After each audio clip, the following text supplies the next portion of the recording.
Yes, evil Leandra's coming out. We're accepting it. Hey everyone, welcome back to my channel. I'm Leandra, the TBR Zero, and my goal is to listen to my physical TBR one book at a time.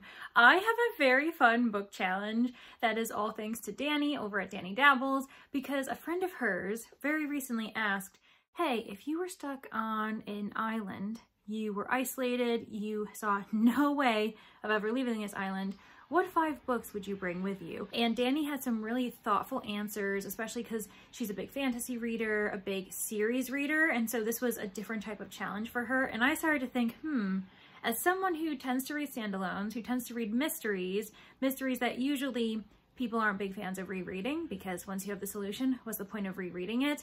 I was like, this could be interesting for me. So today I've decided to see what 5 books would I bring on a deserted island. I also am going to be tweaking it a little bit, because after I give my 5 books that I would have for myself, I've also, just for a little bit of fun, for a little bit of controversy, I'm going to be giving 5 books that I would give to my worst enemy so that they have no fun whatsoever on this deserted island. Before we get into my picks for myself and for my enemy, I highly recommend you check out Danny's video. I'll have it linked below so you can see her answers, how she took the prompts, and also to consider if you're a booktuber or if you're just someone who wants to play along at home, what 5 books would you choose for yourself? Why would you do it? Because this actually ended up being a lot harder of a process than I thought, and it was really fun. The strategy I went about choosing my books might be very different from Danny, especially because she had different challenges to acknowledge. Her interest in series, especially series in which each book is dependent on the one that came before it. It's building up to this huge thing, whereas with mysteries, yes, they have series, but typically they're isolated scenarios, so it doesn't really matter even if you read it out of order.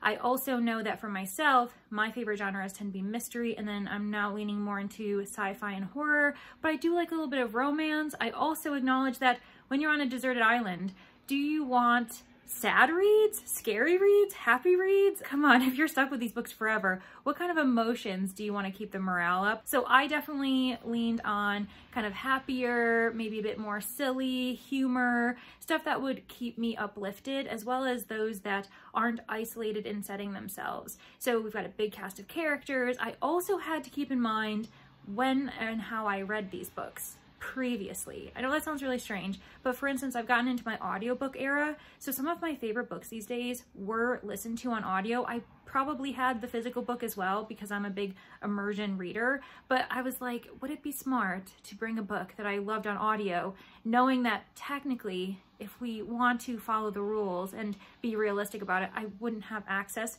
to the audio if I was on an island that obviously I wouldn't have my phone, there wouldn't be electricity, how would I access it? There's no Wi-Fi. So all of those things had me kind of choosing and then deleting and then adding new titles to my list of 5 that just kept changing. But I finally came to a decision, and the first book that I ended up choosing for my deserted island pile TBR was Orion, You Came and You Took All My Marbles. This is by Kira Henahan, and this is one that I have reread a couple times. I'm not a big rereader, so that also was something I had to keep in mind, because I guess if you want to think about it, do you want to take a chance on reads you've never read before? Or are you more likely to lean on books that you know are tried and true, you really adored the characters, the world, you would want to continue rereading it? Because like, what if you brought a book that you'd never read before, even though it's an anticipated 5-star read? We've all been there where we've been disappointed and thought, man, this book actually really sucks, and now I've read it. So I tried to make sure that all of the books I've read, I had experienced previously. Let me know in the comments if you're a bit more daring, if you'd be willing to try a book that you've never read before. But this one I read multiple times, and it's a very zany, silly, absurdist mystery. It's a bit of a twist on the hard-boiled narrative because of how much humor is in there. And there's just so much shenanigans involving our main character, Finley, and all of the other characters involved that I feel as though it'll always be fresh. I remember in the times I've reread it, there have been lines that I hadn't noticed previously or maybe didn't appreciate in the same way. And it's just been something that I've been able to return to with fresh eyes every single time I reread it. I think it's going to be the lighthearted book that you cannot take seriously. Like, it's so humorous, and that definitely sounds like something you need when you're by yourself on a deserted island. My second book on this deserted island TBR playlist is Hunt the Stars by Jessie Mahalik. This might be a bit of a surprise, especially because it's very different from Kira Henahan's book that I just chose, because this one is a space opera romance. It's the first in a trilogy, and I've only read it recently and for the first time. So it's not something that I know that I would find the same amount of joy the second time around, but I realized that in the 5 that I've chosen, none of them really have a prominent romance, and while I'm not a huge romance reader, I do love a romantic subplot. I am a sucker for a really strong coupling, and Tavi and Torin in this one just always have had my heart. I constantly think back to this book, even though I just read it in the last year, and I'm like, oh, that was a good one. So I'm trying to provide myself with every version of joy, every version of happiness and excitement and fun, and this definitely has that on the list. And they're traveling space, and I'm stuck on an island, so I think I do need to kind of branch out and not just think of things in isolated settings. I need to have characters traveling because I won't be able to do that. Admittedly, this is also a risk because I listened to this on audio, but you know what? I think it's worth it. I'm gonna take the risk. My third option might be a little bit weird now that I think about it, but I think it adds a layer of complexity to the books I've chosen, especially when it comes to different setting, a different season, and that is Murder After Christmas. I know it's a bit weird. It is a golden age detective fiction novel set during Christmas time, and it's actually, interestingly, a bit of a one-hit wonder. The author had only written actually maybe 2 novels before he unfortunately passed away due to health complications, but it's just such a gem. And this is a book I have read twice, and I have read it physically, and then the second time around this past Christmas I listened to the audio, and it was still so much fun. So I know that I've enjoyed this on all types of media or all types of formatting for books, and it's honestly just a ball. And I think that living on a deserted island for however long I have to, I guess we're assuming forever, I'm probably gonna miss the winter. I'm gonna miss holidays, Christmas, family, and this is such a really fun, zany family dynamic, even as there's a murder of the patriarch. Also, the man who was killed was dressed in a Santa costume. So I feel as though there's enough themes in here and lightheartedness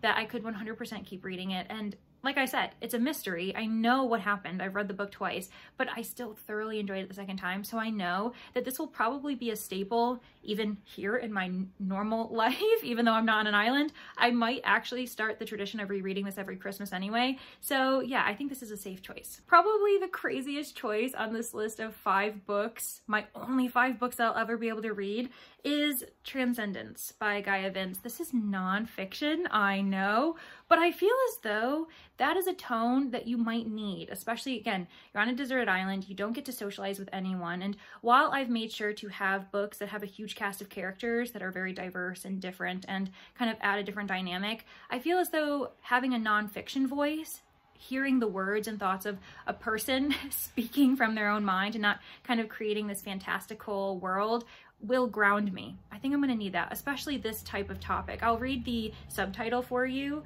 How Humans Evolved Through Fire, Language, Beauty, and Time. This is all about humans from our very beginning. And I remember when I read this, it was so thoughtful. I took my time with it. That's the other thing. All of the books on my list so far are ones that I have devoured in a matter of days. Whereas this one, it'll make me take my time with it. I'll be slow. I could do like a chapter a day. It could be really thoughtful, reflecting on my own sense of humanity, where we've come.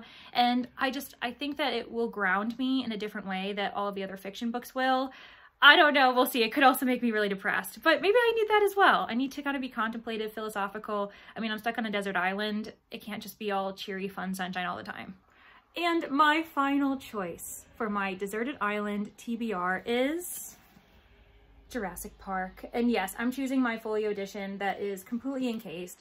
I would, for that occasion, open it and enjoy all the illustrations inside as I'm rereading it and letting it get all sandy and dirty and everything like that. But for now, I'm keeping it in pristine condition because I love it so much. So with Jurassic Park by Michael Crichton, there are so many reasons why I chose this book for my final of the 5 that I have to choose, because I really loved the narrative when I first read it. I remember it was really adventurous and thoughtful, and I liked the balance of humor, of fear, because there's obviously dinosaurs that want to kill them, but also there were some interesting elements to the science, the philosophy, to theories surrounding these dinosaurs and just our existence and why we exist, how we end up wielding the power of our knowledge and technology that we have nowadays. And I also am admitting a bit of dark humor because living on a deserted island, I may have to start watching my back. Is there a dinosaur behind me? I don't know. I mean, this is set on an island and I 100% absolutely had to have a book set on an island. There were a few other contenders, but obviously Jurassic Park just had to be the winner, and I didn't want to waste another spot on an island setting. I feel like that would just be too heavy for me. So with this too, I also love the movie so much. I grew up watching and re-watching all of the movies in the series, and Jurassic Park has so many great one-liners that I feel as though by rereading this book, it'll keep the movie fresh in my mind and I'll be able to like just remember, replay it in my head and have just a great time. So yeah, I feel as though I've done a really good job of adding adventure and just all of the emotions to my 5 books that I've chosen. To show you them again, these are the 5 books. Yes, I see that the top book is also not facing the camera. Editing Leandra is very disappointed with recording Leandra. It's fine. That I would honestly be very happy to be stuck with if I happened to find myself on a deserted island with no way of getting off it anytime soon. Now it's time for the 5 books that I would send to my enemy. If I found out that my worst enemy, my arch nemesis, was stuck on a deserted island and maybe I had the ability to send an SOS to help them get off, instead I think I would send them a package for just a housewarming, enjoy your deserted island by yourself. Here's 5 books that I absolutely hated, and I really hope that you hate them too. Yes, evil Leandra's coming out. We're accepting it. Oh my gosh, I'm feeling so evil. So the first book that I would give my worst enemy is A Little Life by Hana Yanagihara. That book sucked. I hated that book so much. All of you watching this probably know how much I hate A Little Life whenever it's mentioned on Sprints or anywhere else on booktube. I inwardly cringe, and I think my facial expressions give it away without, giving too much because, if someone wants to enjoy this book, they're allowed. But I'm really hoping that my worst enemy hates this book as much as I do because it's a long one too. I really, really want them to suffer. So 700 to 800 pages of just a narrative that culminates into why did all this happen in the first place. Oh, that is so satisfying to know that my worst enemy is going to read that. The second book that I am gifting my worst enemy for their deserted island stay is Happy Place by Emily Henry. Oh my gosh, you all also know how much I hate this book. I did an entire video about it, which I'll have linked below, but also just check out the thumbnail because, that book, I still feel that face every time I think of it. I think what's going to be funny is this person's going to be like, oh, Leandra sent me a romance. Maybe she's trying to make amends. Maybe this is like a good bridge, and eventually she'll send for help. But no, when she starts reading The Happy Place, I don't know why I've decided my arch enemy is a woman, but I'm gonna have them read The Happy Place and just be like, oh no, no, this is not a peace offering. Leandra still hates me. And then after the false hope of potentially a well-loved romance, I will also have in that package For Whom the Bell Tolls by Ernest Hemingway. That is the dullest book ever written. I read it with a friend as a buddy read one time, and both of us were just, I think she apologized. My friend was like, I'm so sorry I had us read it because it was her choice. And it was just so slow, so dull. It happens over a matter of days, but it's like 300 plus pages. And I just remember us both being like, how are these days so long? Like, why does Ernest Hemingway have so much to say for this character who is only spending a few days in the mountains? It was, honestly, it's still baffling to me. The 4th book that I am giving my worst enemy is Home Before Dark by Riley Sager. I remember I really enjoyed this up until the ending, and then just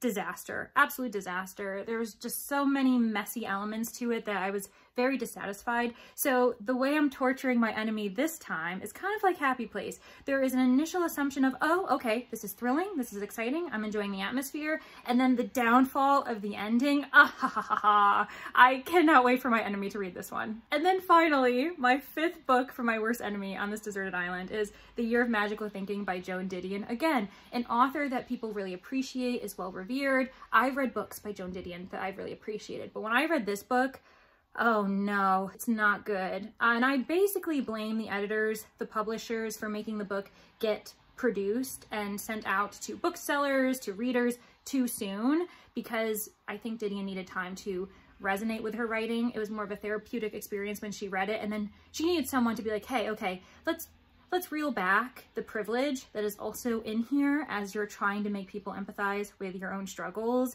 That book, yeah, I'm imagining my arch enemy doesn't like nonfiction. I'm just putting it out there. I don't know, like, because I appreciate nonfiction, I'm imagining that my arch enemy's not gonna like it. So as soon as they get it, they might not even read it. And I'm like, you know what? It's not a wasted book for me because that means they only have 4 books to hate. So ha ha ha ha. I'm realizing I might have had more fun choosing the books for my worst enemy than I did for myself. What does that say about me? I don't know, but honestly, this was really fun. I hope that you all enjoyed watching my choices for myself, as well as my choices for my fictional enemy, whoever they are.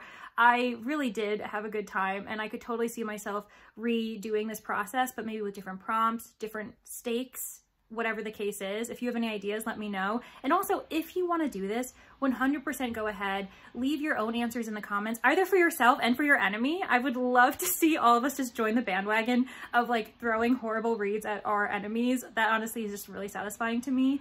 Or if you're a booktuber, go ahead, do this, and make sure you're giving Danny credit though, because in reality, I am bouncing off of her. And also I'm really excited for her to watch this because she didn't know that I was going to do my 5 books for my enemy. So we're keeping it fresh around here. Thank you all so much for getting to the end of the video. I hope you had fun. If you did, consider liking the video, maybe subscribe if you haven't, join the community because we do try to have fun here when we can. And also, yeah, leave a comment to say hi if you are new. I really do hope to see you all in the next one. Bye!